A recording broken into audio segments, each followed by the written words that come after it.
பெரும்பாலானவர்கள் மகிழ்ச்சியாக சாப்பிட்ற நேரம்னு பார்த்தா ராத்திரி தான்.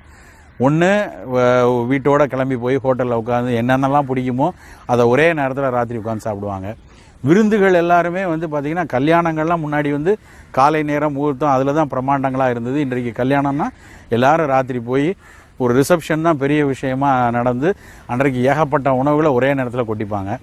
அப்புறம் வீட்டுக்கு வர்றவங்களும் காலையிலேருந்து சாயந்தரம் வரைக்கும் வேலை பார்த்துட்டு காலையில் பரபரப்பில் ட்ரெயினை பிடிக்கணும் பஸ்ஸை பிடிக்கணும்னு ஓடும் பொழுது சரியாக சாப்பிட்றதில்ல.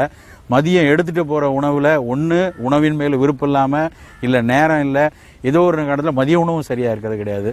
அதனால் ராத்திரி கட்டுன்னு கட்டிடுவாங்க, இல்லைன்னா நிறைய உணவை சாப்பிட்ருவாங்க, தேவையில்லாத உணவுகளை எடுத்துருவாங்க. இது ரொம்ப தப்பான விஷயம். இரவு உணவு எப்பொழுதுமே எளிய ஒரு உணவாக இருக்கணும். அதாவது ஆவியில் வெந்த உணவாக ஒரு இட்லி, இடியாப்பம், புட்டு, பொங்கல், எளிதாக செய்கிற புல்கா மாதிரி ரொட்டி, எண்ணெய்